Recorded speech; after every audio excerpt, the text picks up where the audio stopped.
recognizes that the universe, on the basis of reality, is providential.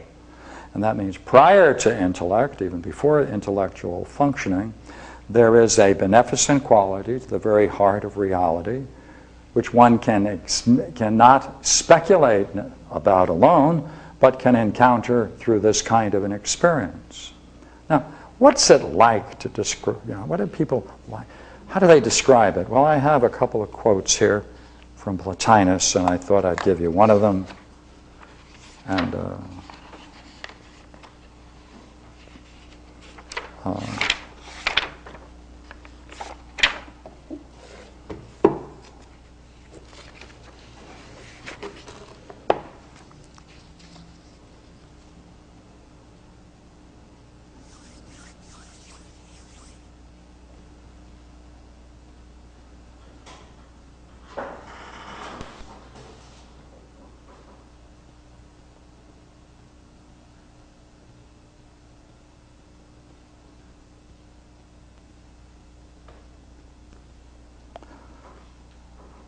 all the need is met by a contact purely intellective.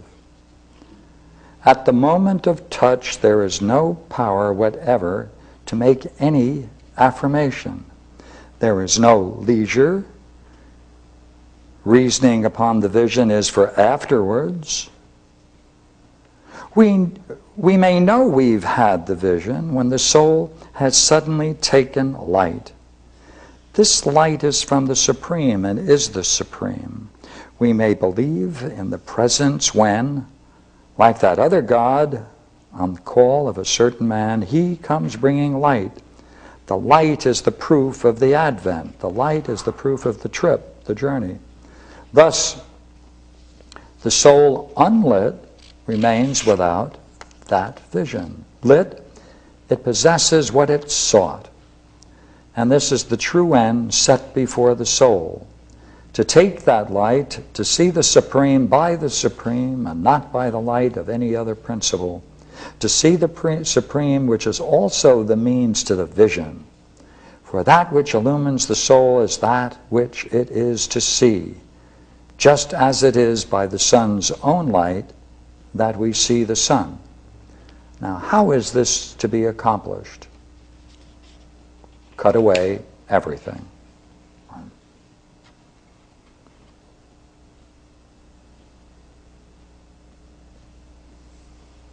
Now, what is this light?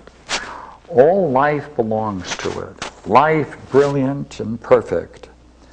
Thus, all in it is at once a life principle and an intellectual principle. Nothing in it aloof from either life or intellect. It is therefore self-sufficing. It seeks nothing. And if it seeks nothing, this is because it has in itself what lacking it must seek. It has therefore its good within itself, either by being of that order and what we have called its life and intellect, or in some other quality or character going to produce these.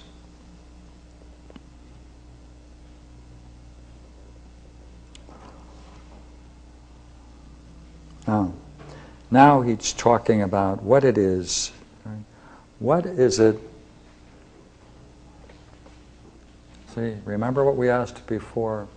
If this is the light, and if there is a natural analogy in the universe between natural forms and this, we are left with this rather interesting and curious puzzle. Right?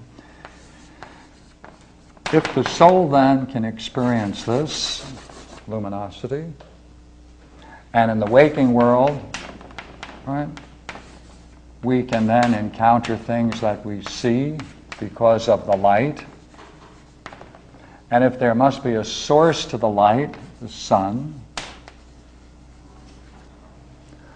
then it must follow, therefore, there must be a source to this supreme experience. And that is called the One. And it's also called the nature of the good itself.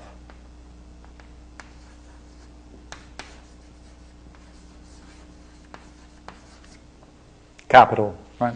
The good. Now, the relationship between the good and this kind of vision, or pure intellect, or pure being, because this is luminosity, this is the luminous experience we talked about. This therefore recognizes, you see, your intellect recognizes the intellect that is the very nature of that experience. So mind recognizes mind. Mind recognizes pure mind. Mind recognizes in luminous experience the very source of vitality in life.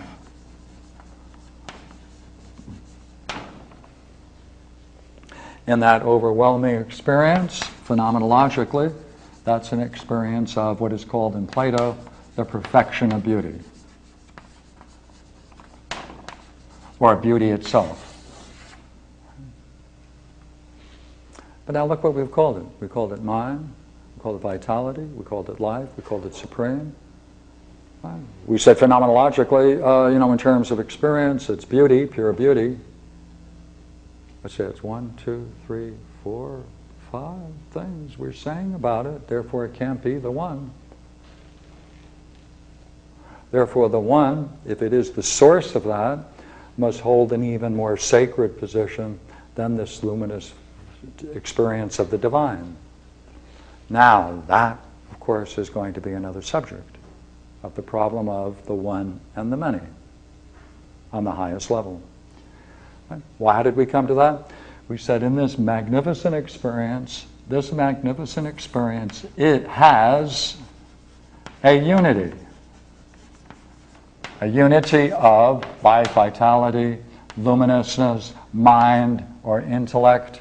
It can be then perceived as or recognized as pure beauty. That's a unity of all of these qualities.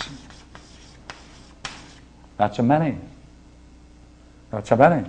Therefore, even though it is a one kind of experience, it is not the one, if by the one we mean, strictly speaking, absolutely no parts.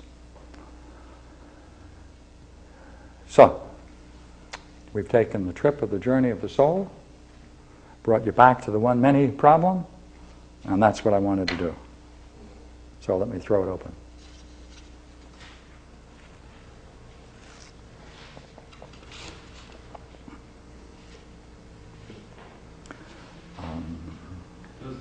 Does the one live in a castle? Pardon me? Does the one live in a castle? No, it doesn't. No castle. Doesn't live in a castle. No castle. No attendants. Does the light come out of a castle? Well, yes, you can call the light coming out of a castle. If you call that the abode of the divine, right? We can put terms to it like that. We call it the abode of the divine. Yeah. What did the Buddhists call it? You call this? What did the Buddhists call it? The eighth oxherding picture.